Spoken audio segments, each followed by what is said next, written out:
I still remember the night those 6 numbers lit up my old television screen. My hands shook so hard I nearly dropped the ticket onto the linoleum floor. $62 million. The figure blinked across my mind like a neon sign I couldn't switch off.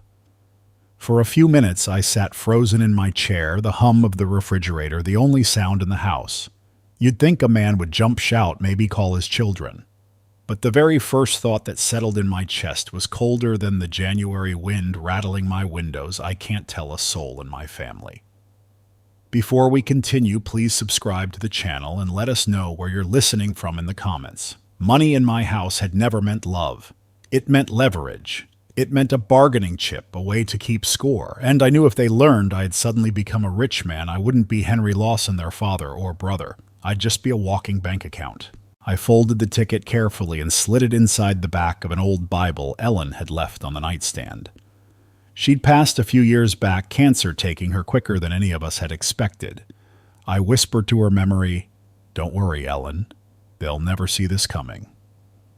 The town outside my window was as quiet as ever. I've lived in this small corner of Ohio all my life. Folks here still wave when you pass, though most conversations don't go deeper than weather or the latest church potluck. Life moves slow in a town like this farm, trucks on the road, kids selling lemonade. In summer, the church bells ringing on Sundays. That slow rhythm suited me. I was 58, tired in my bones, but not ready to be dismissed like an old shoe. I owned a modest house nearly paid off. White paint peeling, porch light flickering, but it was mine. I mowed the lawn myself, leaned on the same squeaky rake each fall. To most, I looked like a man scraping by after losing his wife. And truthfully, that's exactly how I wanted them to see me. Because in this family, appearances had always mattered more than the truth. My son Mark lived an hour away with his wife and kids. He was forever behind on his mortgage, always one step from foreclosure.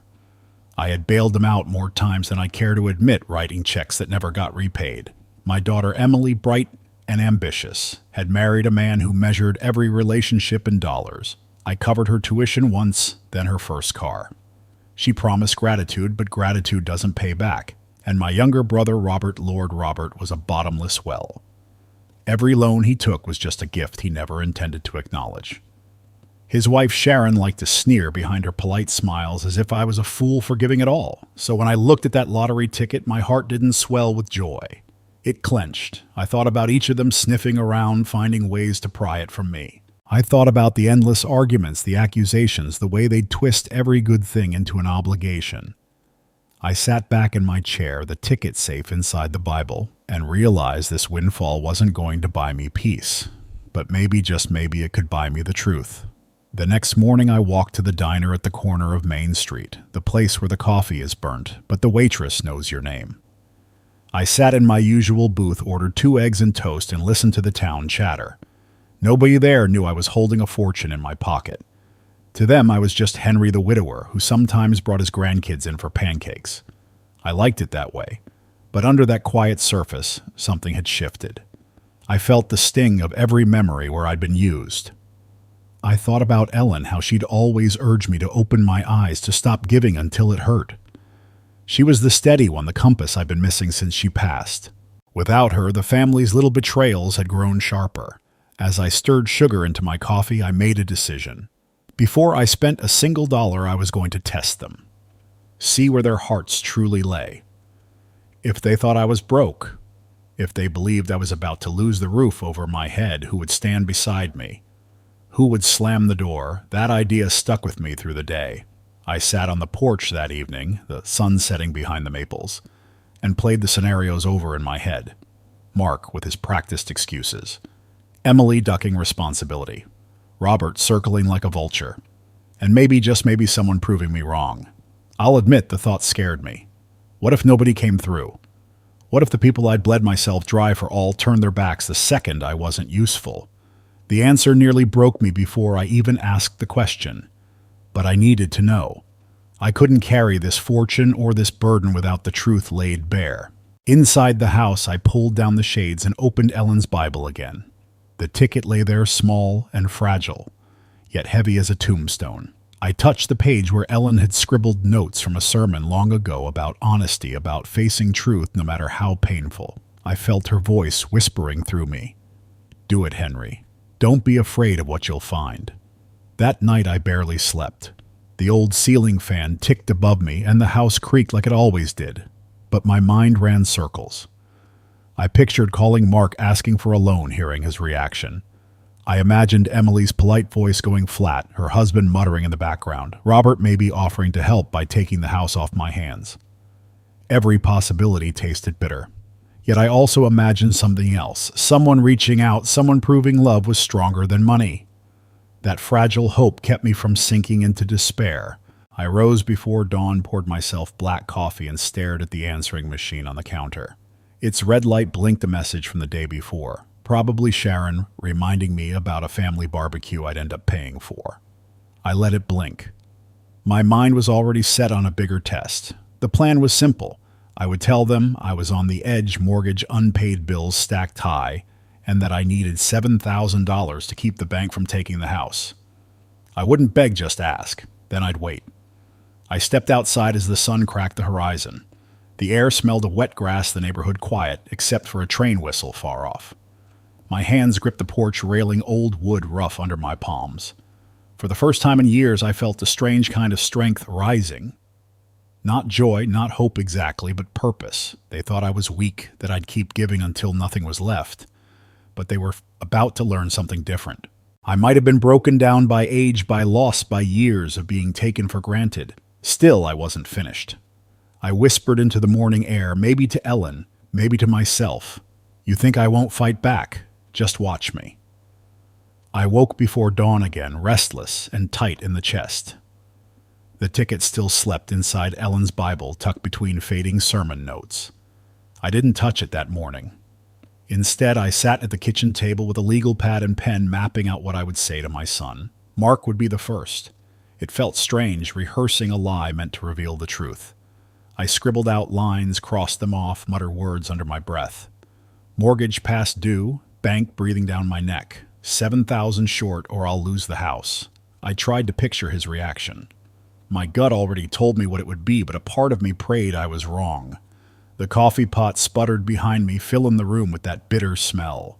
I poured a cup, let the steam rise into my face, and steadied myself. Mark had always been my boy, stubborn as an oak, but still my son. I remembered little league games where I stood behind the fence shouting encouragement even when he struck out. I remembered the first time he came to me ashamed when his mortgage slipped behind. I wrote the check then, wrote more later. Each time I told myself it was just a rough patch. Each time the rough patch grew longer. By 7 o'clock I was pacing. The phone on the counter looked bigger than it was, like it had swollen overnight into a challenge. My hand hovered, then pulled back. I wasn't afraid of asking. I was afraid of the answer. Finally, I dialed. The ring stretched on my heart, drumming, "Dad." His voice sounded surprised. "It's early. Everything okay?" I swallowed hard. "Not really, son. I hate to even say this, but I'm in trouble with the house. Mortgage is behind. I'm short about 7,000. If I don't catch up soon, the bank's gonna take it." There was silence on the line, then the sound of him exhaling long and weary. 7,000. "Dad, I can't just pull that kind of money out of thin air." I know it's a lot, I said, keeping my tone level, but I thought maybe you could help. I've helped you in the past. I wouldn't ask unless he cut me off. You've helped me, yeah, and I appreciate it, but things are tight here too. Kids need braces, mortgages climbing. Honestly, Dad, maybe it's time to think about selling that old place. You can't manage it forever. His words stung more than I expected. I forced a breath. Sell it. That house is all I've got. It's just a house, Mark said quickly, almost rehearsed. Downsize, move into an apartment or something easier. You'd have cash left over. It makes sense. I gripped the receiver tighter. My free hand shook, so I pressed it flat against the counter. I'm not ready to give up my home. Look, he said, his voice softening just enough to sound polite. I love you, Dad, but I just don't have 7,000. I wish I did. I sat there staring at the wallpaper, peeling near the phone jack, letting his words settle like dust. I understand, I managed. Thanks anyway. We said goodbye. The line clicked dead. For a while I stayed frozen, receiver heavy in my hand. Then I hung it up and reached for the small tape recorder I'd placed beside the notepad. I pressed stop the cassette wheels, slowing to silence. Proof. Evidence. I labeled it with his name. My hands trembled, not from victory, but from loss. I'd expected it.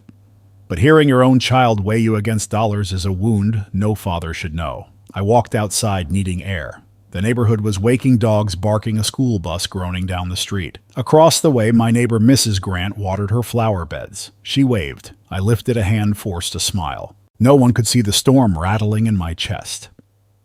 Back inside, I sank into Ellen's old rocker. The wood creaked the way it had for decades. I could almost feel her presence there, scolding me gently for being surprised. Henry, she would have said, you knew who they were.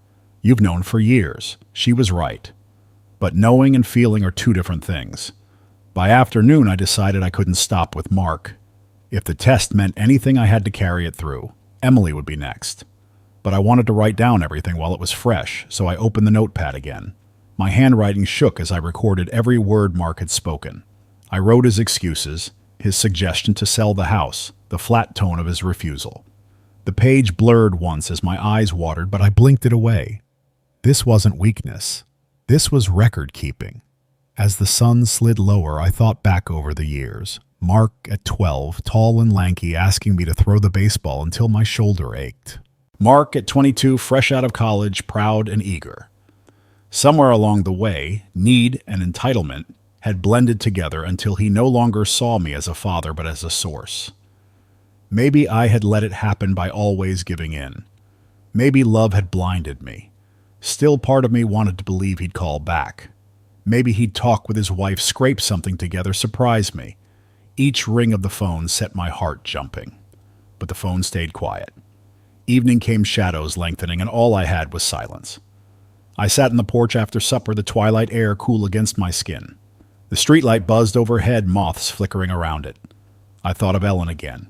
She'd always preached patience, kindness, grace. But she also believed in truth. Maybe this whole scheme was reckless. Maybe it was cruel. Yet the deeper cruelty was theirs, taking and taking until nothing was left. I rubbed my temples, trying to quiet the ache. One test down. One failure. Tomorrow would bring another. I whispered into the dark voice, barely more than breath. If they won't stand by me when I'm down, they sure won't deserve me when I'm up. The crickets answered steady and relentless, filling the silence Mark had left behind. The next day stretched long and heavy like the clouds that sometimes linger over our Ohio town. In early spring, I woke early again, the house still and dim, and sat at the kitchen table with my coffee cooling between my hands. The tape from my call with Mark lay in front of me, a plastic rectangle holding words I wished I'd never heard. His voice kept circling in my head. It's just a house, downsize, move into an apartment. I knew I couldn't dwell there too long. The plan wasn't finished. If I stopped at Mark, I'd never know the full truth. Emily was next, my girl. I pulled out my notepad, the same one where I had recorded Mark's refusal, and drew a line across the page. At the top, I wrote her name. Memories flooded in as the ink dried. Emily at 6 years old, hair in braids, running across the yard into Ellen's arms. Emily at 16, stubborn, but sweet, crying on my shoulder when a boy broke her heart. Emily at 20, heading off to college in a beat-up car I bought for her, waving as if the world were wide open. And me always footing the bill, always telling myself it was my job as a father to carry the load. I never minded not then. It felt like love. But love, I've come to learn, can be twisted into an expectation, a ledger that never balances. I rehearsed what I'd say, my mouth dry. This would be harder than calling Mark. Emily had always been the gentler one, at least on the surface, but since marrying Tom, her husband, she'd grown distant. He was the kind of man who talked about investments at family dinners, who checked his watch more than he looked you in the eye. Still, she was my daughter. Somewhere deep down, I hoped she'd prove me wrong. By mid-morning, I picked up the phone. My hand trembled, but I dialed anyway. She answered on the second ring. "Hi, Dad. Everything okay?"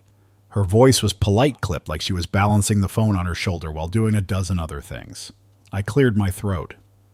"Not really, sweetheart. I hate to ask, but I'm in trouble. The bank's breathing down my neck about the house. I'm behind short about $7,000. If I don't make it up, I could lose the place." Silence hummed, then a sigh. "Oh, Dad." Her voice dropped low and cautious. That's a lot of money." "I know. I wouldn't ask if it weren't serious. I thought maybe you and Tom could help. Just a loan. I'd pay you back." On the other end, I heard muffled words, Tom's voice sharp and impatient. Then Emily returned, her tone cooler. "Dad, Tom says we can't. We're stretched thin, too, with the mortgage and the kids' school. You know how it is." I clenched my jaw. "I do know. I remember paying for your tuition when we didn't have much.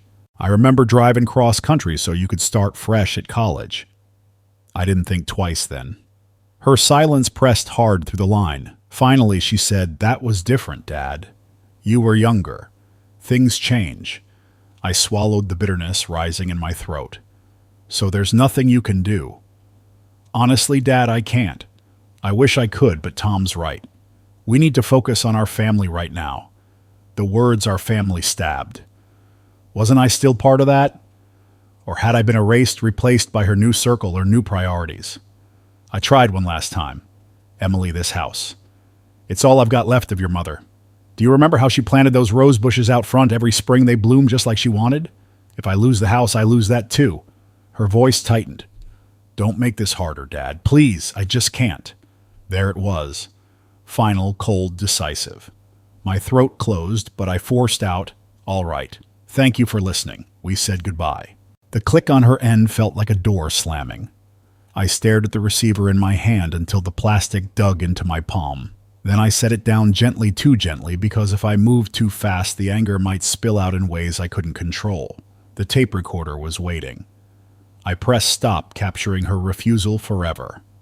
Another cassette. Another label. Emily. I leaned back in the chair, pressing fingers to my eyes. 2 children, 2 refusals. The weight of it settled heavy. I walked outside, needing air. The sun was high, bright, but cold. My neighbor's flag snapped in the wind. Across the street, a boy rode his bike in circles, laughing. Life moved on around me as if nothing had shifted, while inside me everything tilted. I sat on the porch steps and pulled out the notepad. I wrote down every word, every hesitation, every excuse. I noted Tom's voice in the background, sharp and cutting. I underlined the phrase, "our family," 3 times. The ink dug grooves into the paper. After a while, I closed the notebook and let it rest on my knee. My mind drifted back to that long drive years ago when I hauled Emily's boxes in my pickup to a campus 3 states away. She had fallen asleep halfway, her head against the window, while I hummed along to old country tunes on the radio. I'd never felt prouder. She was chasing a dream, and I was the father making it possible. Now the memory soured. Was I blind all along? Did I mistake dependence for love? I rocked gently on the step, the wood creaking under my weight. A breeze rustled the leaves. For a moment, I thought I heard Ellen's voice again, gentle but firm. "Don't be surprised, Henry. They've shown you who they are." I clenched my fists. Maybe she was right, but I still wished I'd been wrong. Evening came slow. I ate a sandwich alone, the kitchen quiet except for the hum of the fridge. The answering machine blinked once, probably a telemarketer, but I didn't bother checking. I wasn't waiting for calls anymore.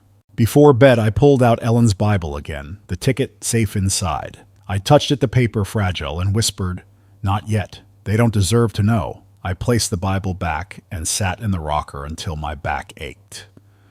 I stared into the shadows, thinking of Emily's final words. "Sorry, Dad. I just can't." They echoed until sleep finally took me. The day after my call with Emily, the air felt heavier in the house. I had 2 tapes now, each one a record of disappointment. I kept them in an old cigar box. Ellen had once given me the kind with a brass latch that clicked when you closed it. It was strange proof of betrayal, resting in the same kind of box that once held tokens of love. I spent most of the morning walking the yard, trimming branches half-heartedly, waiting for the inevitable.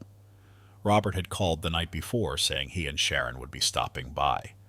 Just to check in, he'd said, but I knew my brother well enough to understand what those words meant. Robert never visited unless there was something in it for him. By the time their car crunched into my gravel driveway, I had already set the small tape recorder beneath the end table in the living room. I smoothed the cushions on the couch and forced myself to breathe. Sharon stepped out first, heels clicking on the stones. She was dressed too sharp for a casual visit, her hair sprayed into place. Robert followed, heavier than he used to be, his shirt stretched tight at the buttons. They both wore the kind of smiles you learn to mistrust, Wide, polite, empty. Henry Sharon sang out, "You're looking... well, you're looking okay." Her eyes darted to the peeling paint on the porch rail, then back to me. Robert clapped my shoulder with exaggerated warmth. "Heard you've been having a rough time, brother. Thought we'd stop by, see how you're holding up." I motioned them inside. "Coffee's on, sit down." We settled in the living room, sunlight slanting through the blinds. The recorder whirred quietly beneath the table. I asked about their drive, their grandkids, the weather filler words to stall the real reason they'd come. It didn't take long. So Sharon began crossing her legs. We heard through the grapevine that things might be tight with the house, I mean. She leaned forward, a voice soft like she was offering sympathy. Robert jumped in. "If you're struggling with the mortgage, Henry, you should have told me sooner. Houses are a lot of work, especially for someone alone. You could take a load off, sell it while the market's still decent." I sipped my coffee, keeping my face steady. "I'm not ready to leave this house. It's all I've got." Sharon tilted her head, lips pursed. "But isn't it better to let go before it breaks you? We'd hate to see you lose it to the bank. It would be such a shame." Robert cleared his throat, leaned closer. "Truth is, I could help. I've got a buddy in real estate. Could move this place quick, cash in hand. Won't be top dollar, but at least you'd walk away with something." There it was, the vulture, circling, offering scraps from my own table. I set my cup down carefully. "What kind of number are we talking?" Robert rattled off a figure that made my stomach twist. Barely half of what the house was worth, even in its worn state. He said it like he was doing me a favor. Sharon chimed in, nodding. "Think about it, Henry. No more bills piling up, no more leaky roof, no more lonely nights in this big place. You'd be free." Her words slipped like poison, sweet on the tongue, but deadly underneath. I leaned back, studying them. Their smiles were thin eyes glinting with calculation. This wasn't concern. This was opportunism dressed in Sunday clothes. I thought of Ellen, then how she used to warn me about Robert. "He'll take until there's nothing left," she'd said once, after another loan vanished without repayment. I hadn't wanted to believe it, but here he was trying to gut me of the last piece of security I had. I forced a weary sigh, playing my part. It's tempting, I'll admit, but it's hard to put a price on memories. Robert waved a hand. "Memories don't pay the bills, Henry. You can't hold on forever." For a long moment, none of us spoke. The air grew thick, the tick of the clock on the wall loud enough to notice. Finally, I stood. "Let's have some dinner. I cooked stew this morning." We moved to the kitchen. I ladled stew into bowls, the smell of carrots and beef filling the silence. They ate politely, making small talk, but the undercurrent never shifted. Every spoonful felt like a negotiation waiting to resume. Halfway through the meal, Sharon laid her spoon down. "We only want what's best for you, Henry. Really. But sometimes what's best is letting go." Robert nodded, his jaw working as he chewed. "You think about it. My offer won't last forever." I stirred, my stew appetite gone.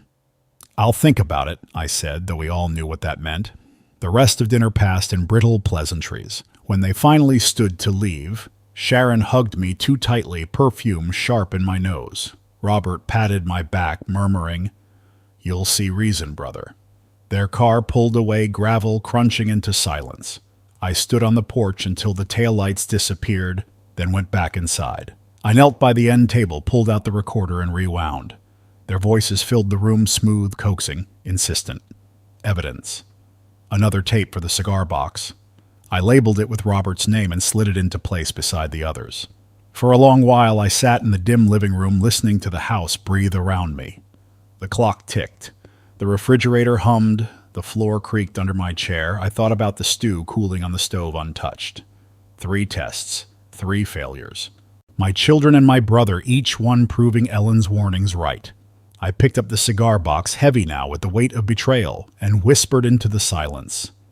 If family can't stand by you when you're down, then maybe they don't deserve to be called family at all. The morning after Robert and Sharon's visit, I woke with a weight in my chest heavier than any I'd carried before. My cigar box now held 3 tapes, each one a nail in the coffin of trust. Mark had excused himself with mortgages and braces. Emily had hidden behind Tom's voice. Robert had tried to circle like a hawk over roadkill. And all the while, my house, my last sanctuary, was being treated as nothing more than a bargaining chip.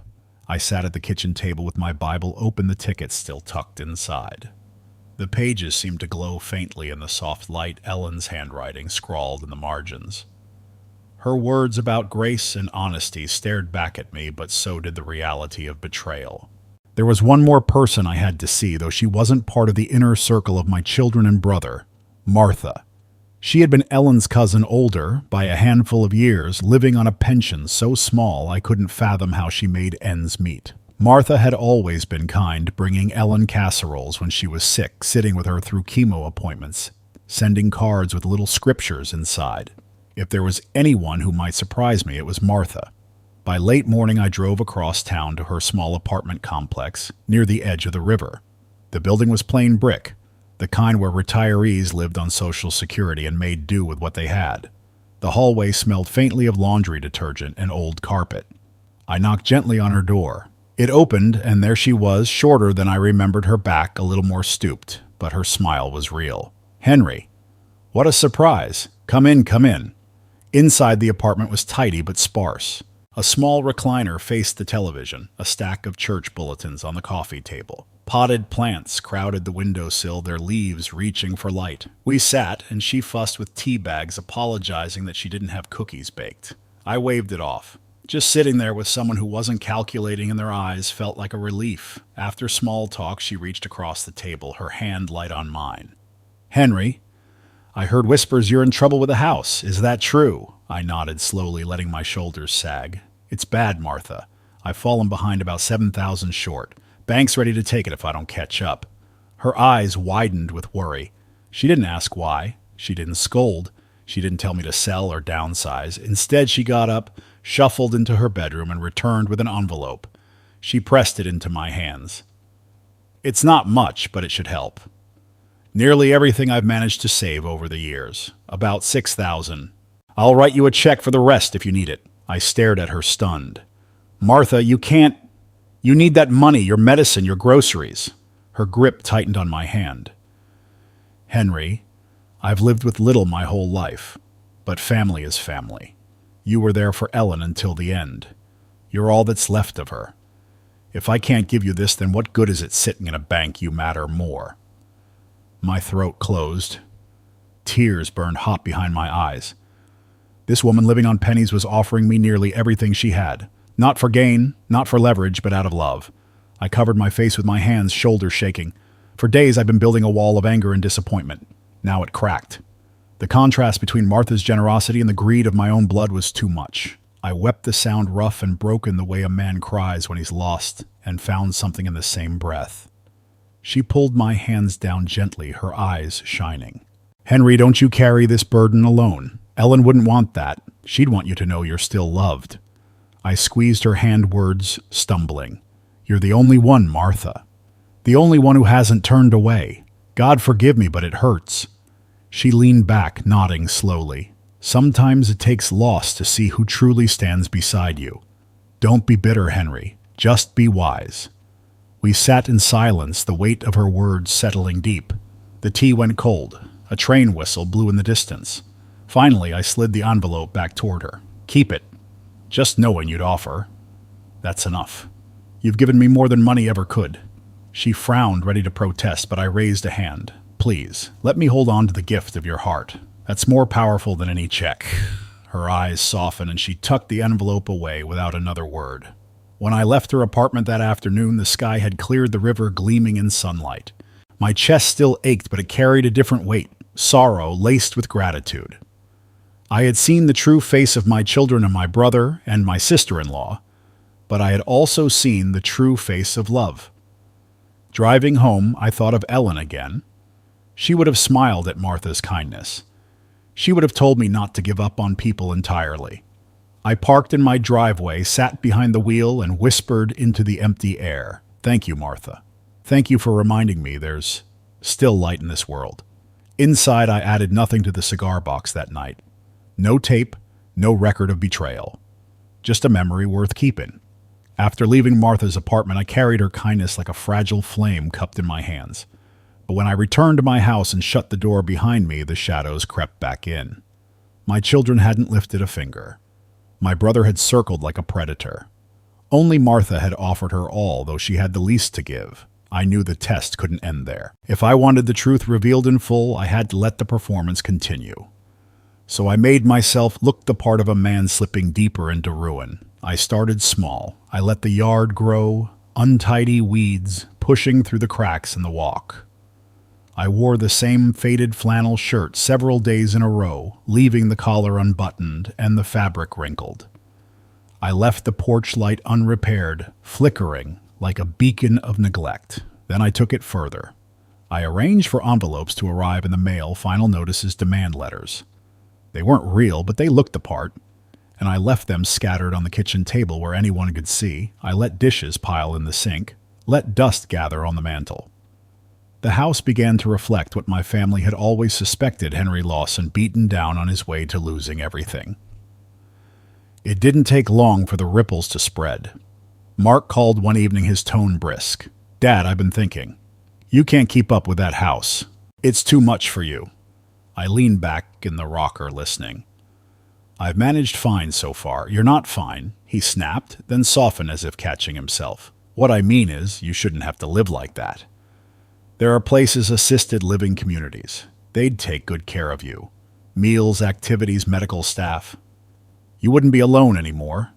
The words hit me like cold water. My own son suggesting I surrender my independence, tuck myself away where no one had to bother with me. "I'm not ready for that," I said, voice steady. "Dad, you can't handle life on your own." His words cut deep, even though he probably believed he was being practical. After the call ended, I sat in the dark, the dial tone buzzing in my ear until it faded. I pressed the tape recorder's button, capturing his suggestion forever. Another mark in the ledger. Emily didn't call. Instead, a few short text messages buzzed across my old flip phone. "Thinking of you, Dad. Hang in there. Sorry we can't visit this week." Empty words tossed like crumbs. When I replied, asking if she could stop by, she said Tom was busy, the kids had soccer, maybe another time. Always another time. But Robert, he was persistent. He showed up at my door 2 days later, Sharon hovering behind him with that sharp smile. Robert looked around the yard, taking in the weeds, the peeling paint. "Henry," he said, spreading his arms as though to embrace the scene, "this place is falling apart. You're only making it harder on yourself." "I've lived here most of my life," I said, "and you can't anymore. You're drowning. Let me take it off your hands before the bank does." His eyes flicked to Sharon, who chimed in sweetly. "It would be such a relief, Henry. Think how much easier life could be." I invited them in, and we sat at the kitchen table littered with the staged overdue notices. Robert picked one up, whistled low. "This is serious. You can't ignore this." "That's why I'm asking for time," I replied. "But time isn't easy to come by." Robert leaned closer, his voice dropping. "You don't have time. Sell now while you still can. I'll make it quick, painless. You'll thank me later." I nodded slowly, letting them think they had me cornered. But inside, anger churned like a storm. After they left, I closed the door and leaned against it, shaking. My hands balled into fists. The cigar box upstairs now held 4 tapes, each one darker than the last. I spent that evening pacing the living room, my mind replaying every word. Mark pushing me toward a nursing home. Emily hiding behind silence. Robert pressing harder for my house. Even Sharon's smugness echoed in my ears. The net was tightening, and they believed I was caught. They saw me as a man too weak to resist, too worn down to fight. And that was exactly what I wanted them to see. But in truth, I was no fish tangled in a net. I was the one casting it. As the clock ticked toward midnight, I stood at the window, staring out at the dark yard. The weeds whispered in the breeze. The porch light flickered weakly. Anyone passing by would see a man's life unraveling. But I knew better. I was waiting, patient as a hunter, for the moment they would step fully into the snare I'd laid. I whispered into the empty room, "You think I'll go quietly. You think I'll hand you everything I have, but you don't know me, not yet." The words hung in the air, firm as a vow. I had been patient long enough. I had played the part of the weary man. Let the weeds grow tall, let the dishes stack, let the light over the porch sputter like a dying ember. They believed I was slipping, and that was exactly what I wanted. Now it was time to draw the circle tight. So I made the calls. I told each of them, Mark, Emily, Robert, and Sharon, that I wanted us to sit down together. It's time to talk about the future, I said in a voice that carried just enough weariness to sound convincing. None of them hesitated. They smelled blood in the water. The morning of the gathering, I walked through the house with purpose. In every room where they might linger, I tucked a recorder behind the lamp in the living room, beneath the runner on the dining table, even near the kitchen window. My little army of witnesses, silent but ready. By the time the first car pulled into the driveway, the house was set. I sat in Ellen's rocker on the porch, watching as Mark stepped out of his SUV. He adjusted his tie as if arriving at a business meeting. Emily arrived next, slower, her eyes darting as she got out of Tom's car. She hadn't brought him along. Maybe she thought his absence would make her seem more sympathetic. Robert and Sharon were last, pulling up in a sedan that smelled no doubt of her perfume before the doors even opened. Inside, the air grew heavy. We gathered around the dining table, the same table where Ellen once served roast chicken and mashed potatoes, where laughter had once lived. Now it felt like a boardroom, and I was the subject of negotiation. Mark cleared his throat, leaning forward with his hands clasped. "Dad, we need to be practical. You can't keep pretending you can handle this place. It's time to make decisions." Sharon smirked, tapping her manicured nails against the table. "Decisions you should have made months ago. Really, Henry, letting it come to this? It's embarrassing." Emily sat, quiet eyes lowered to her lap.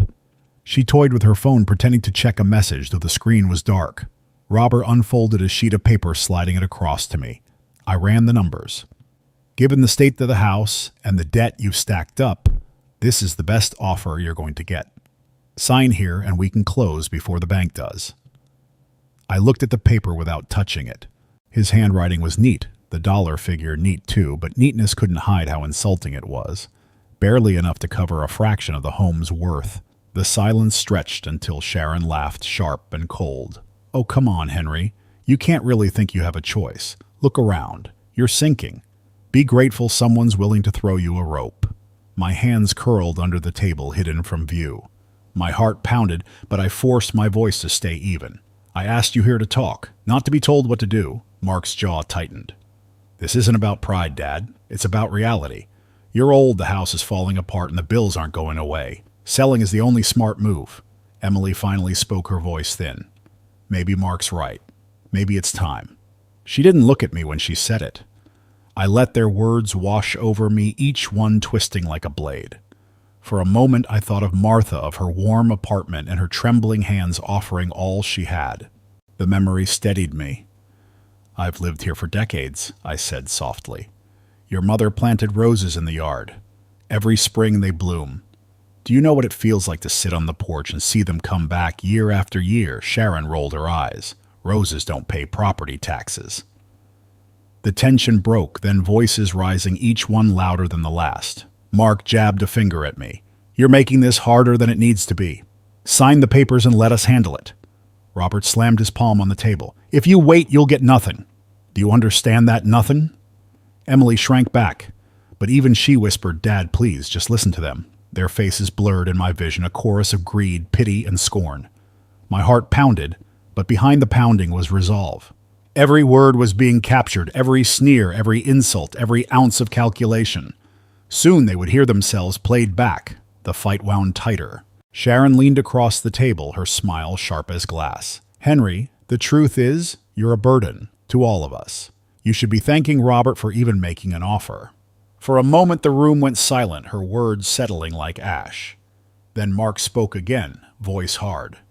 "Dad, we're not leaving until you agree, so stop dragging this out." I looked at them, my son, my daughter, my brother, my sister-in-law, and I felt something inside me shift. I had once believed family was a rope that held you steady. Now I saw it could be the same rope that tightened around your neck, but I wasn't choking, not yet. I leaned back in my chair, let the silence stretch. Their impatience filled the room like smoke. Finally, I said quietly, "Be careful what you say in this house. The walls are listening." They exchanged glances, confused, but I only folded my hands and waited. The trap was nearly ready to spring. The silence after my warning hung in the air longer than any of them expected. I could see it in their faces. Mark frowning. Sharon rolling her eyes, Robert scowling as if he'd just been inconvenienced, and Emily shrinking further into herself. They didn't know what I meant, not yet. But they would. I leaned forward slowly, resting my elbows on the table. You've all said a lot today, I told them. More than you realize. Maybe it's time you hear yourselves the way I've been hearing you. Before they could respond, I reached under the table and pressed the button on a small black device, hidden beneath the runner. The faint click filled the silence, followed by a crackle. Then unmistakably, Sharon's sharp voice burst into the room. Henry, the truth is you're a burden to all of us. The color drained from her face. Robert sat up straighter, his hand balling into a fist on the table. Emily's mouth opened slightly, eyes darting from me to her brother and back again. I pressed another button and Mark's voice poured out, clipped and cold. Dad, you can't handle life on your own. You belong in assisted living. Mark's jaw worked, his eyes narrowing as if he could glare the sound into silence. I let the recordings run, each one spilling ugliness into the air. Emily's soft refusal hiding behind Tom's name. Robert's offer to buy the house cheap, the glee in Sharon's laugh. One after another, the words stacked like bricks, building a wall they couldn't climb. Finally, I stopped the machine. The house went quiet except for the faint hum of the refrigerator. Mark was the first to speak, his voice sharp. You had no right to record us. No right, I let out a bitter laugh. You came into my home, tore me apart piece by piece, and I have no right to hold you to your words. You've been showing me exactly who you are. I just made sure you'd have to face it. Emily shifted in her chair, her voice trembling. Dad, I didn't mean I cut her off, my tone steady. You meant every word. You chose not to stand with me. You chose convenience over compassion. All of you did. Sharon slammed her hand against the table, her rings clattering against the wood. This is entrapment. You set us up. Set you up. I shook my head slowly. No. I gave you the chance to do the right thing. You all made your choices. Robert leaned forward, his face red. You think this makes you noble? Playing games with us like some sort of test? It wasn't a game, I said, my voice low but firm. It was my life, and you've shown me exactly what I needed to see. The tension boiled over. Mark stood his chair, scraping back. This is ridiculous. We came here to help you, and you twist it into some kind of trial. To help me, I snapped. You wanted to ship me off. Take my home, wash your hands of me. That's not help. That's abandonment. Emily's eyes filled with tears, but she didn't speak. She only stared at the table as if ashamed, as if afraid of what would come next. I pushed my chair back and rose to my feet. My knees ached, but the weight I carried made me stand taller than I had in years. I looked at each of them one by one. From this day forward, I said clearly, each word measured. You will get nothing from me. Not a dollar, not an acre, not a memory, nothing. The room erupted. Sharon shouted first, her voice shrill words tumbling over themselves. You selfish old fool, after everything we've done for you. For me, I cut in. Tell me, Sharon, what exactly have you done for me? Her mouth snapped shut, rage flashing in her eyes. Robert slammed his fist onto the table so hard the salt shaker toppled over. You can't do this. We're your family. Family. I repeated the word sour on my tongue. Family doesn't circle like vultures. Family doesn't leave you to drown while they measure what they can take. You forfeited that title the moment you showed me what you valued more than blood. Mark's face was red, his voice tight with fury. You'll regret this, Dad. You'll regret turning your back on us. I met his glare without flinching. No, son. I regret believing for so long that you'd be there when I needed you most. That's what I regret. Emily finally lifted her head, her voice barely a whisper. Dad, please don't cut us out completely. Her words might once have softened me, but not now. I shook my head slowly. You made your decision when you turned your back. You can't undo it with tears. The room buzzed with their anger, their disbelief. But underneath it I felt something shift inside me, a release, a breaking of chains. For the first time in years, I wasn't pleading or bending. I was standing even if it meant standing alone. I reached for the little recorder, pocketed it, and walked to the doorway. This meeting is over. You know where you stand. And now so do I. Behind me, voices rose again, Robert cursing Sharon, yelling Mark, demanding Emily, sobbing softly. But I didn't turn back. The walls had listened. Now they had spoken. When the shouting finally dulled into a bitter hum, I stood by the doorway, my hand resting on the frame. My heart hammered, but my voice stayed even. I had given them the truth, stripped bare with their own words, and they still clawed and spit like cornered animals. I thought maybe the silence after my declaration would be enough. But as I watched their faces contort, saw the fury and panic mingled together, I realized they hadn't learned a damn thing. Mark was pacing his tie, pulled loose, cheeks flushed. Sharon fanned herself, dramatically muttering under her breath. Robert's fists clenched and unclenched, the veins on his neck standing out. Emily dabbed her eyes with a tissue, whispering, "Please, Dad, don't do this," as though begging could erase what she had already done. I could have let it end there. Could have left them stewing in their shame, though shame was the last thing I truly saw. But Ellen's face came to me as clear as the day she left this world. She had always told me, "Don't let them write the ending for you, Henry. Take the pen back." So I did. I stepped back into the room, reached into my pocket, and pulled out the envelope. The paper was worn soft from being folded and unfolded. The ink on the ticket smudged from my thumb, tracing it over and over. They all froze, eyes drawn to my hand. "What's that?" Robert asked, suspicion sharpening his tone.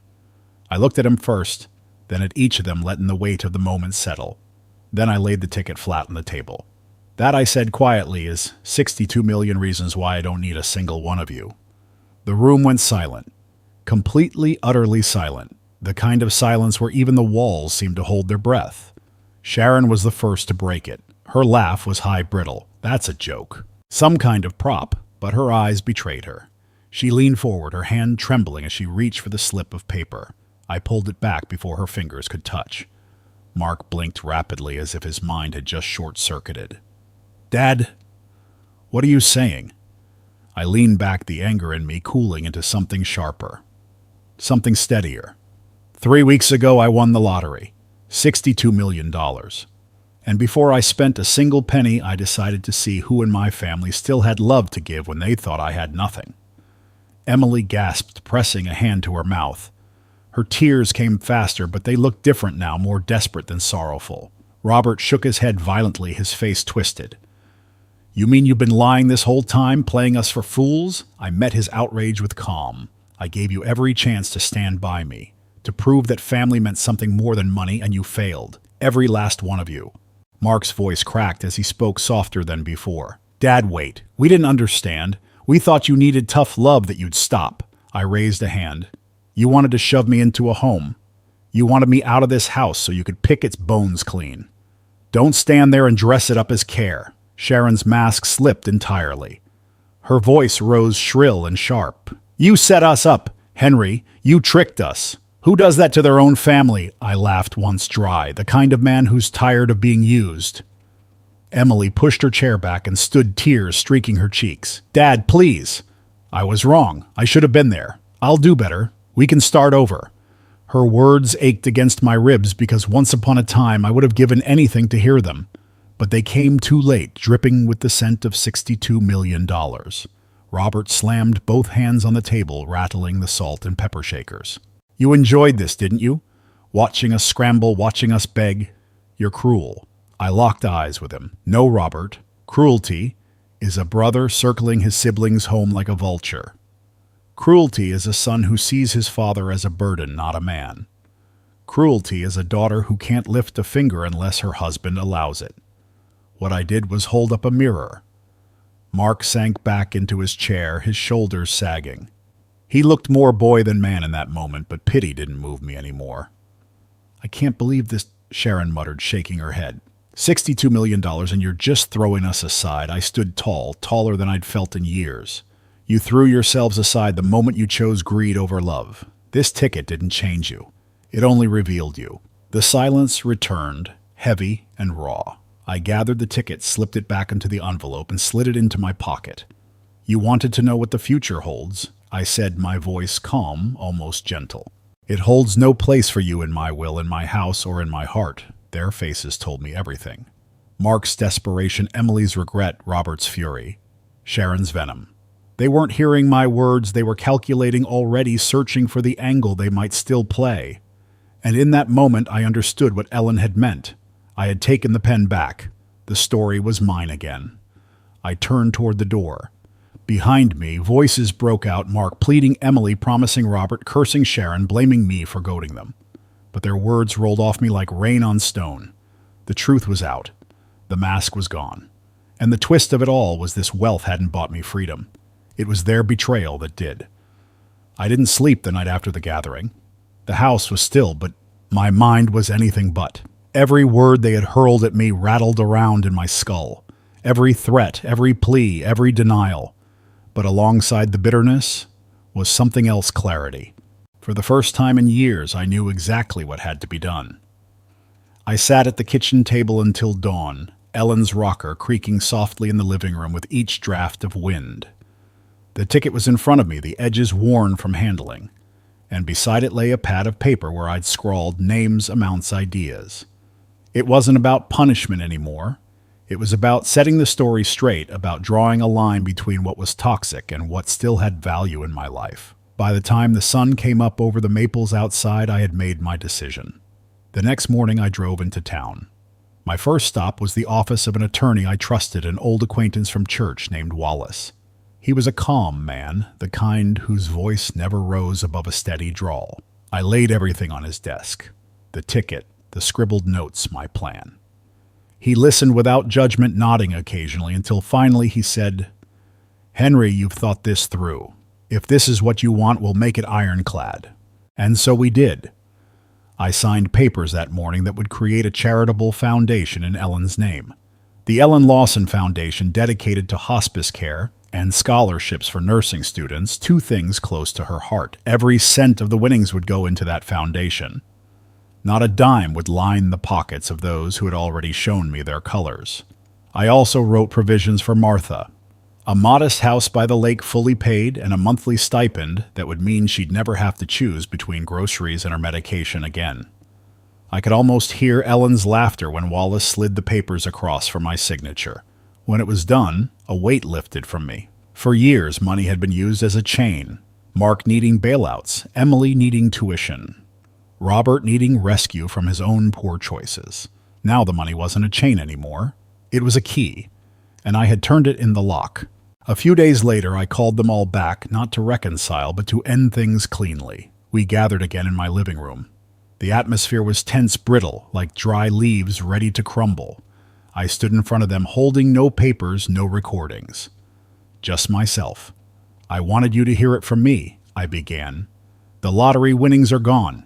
Not to you, not to me, but to a foundation in your mother's name.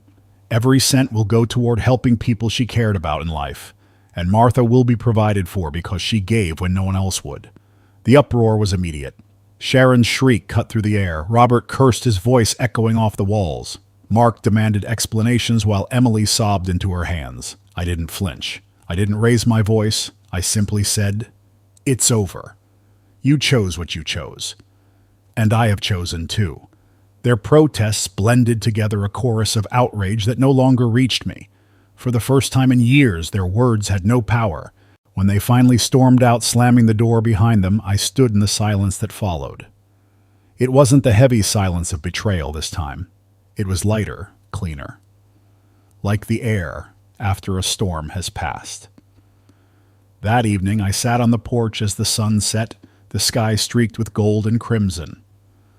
The roses in the yard caught the last light, glowing like embers.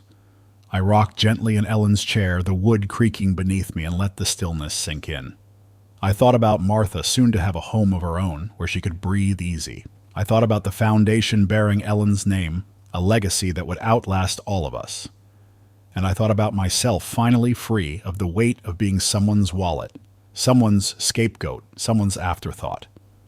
I whispered into the twilight as if Ellen might still be listening. I did it, love. I took the pen back, and the ending is ours. The crickets began their chorus, the air cooling against my skin. For the first time in years, I felt peace, not the fragile kind that could shatter with a phone call, but the sturdy kind that came from knowing I had stood my ground. Money doesn't change who we are. It only shows the truth. And the truth at last had set me free. Henry's journey reminds us that love cannot be measured by money or possessions. Family bonds are meant to be rooted in care, loyalty, and sacrifice, but when greed takes over, the truth will eventually surface. His children and brother failed the simplest test to stand by him when he appeared to have nothing. In contrast, Martha, who had the least, gave the most, proving that compassion is worth more than any fortune. The lesson is clear: wealth reveals character. It doesn't change it. Those who exploit others for personal gain may temporarily succeed, but their actions strip them of trust, respect, and dignity. On the other hand, those who give selflessly, even in small ways, create a legacy of love that endures. In the end, Henry found freedom not in $62 million, but in reclaiming his dignity, choosing justice, and leaving behind a story anchored in truth. If you enjoyed this story, please like the video, subscribe to the channel, and share your thoughts in the comments.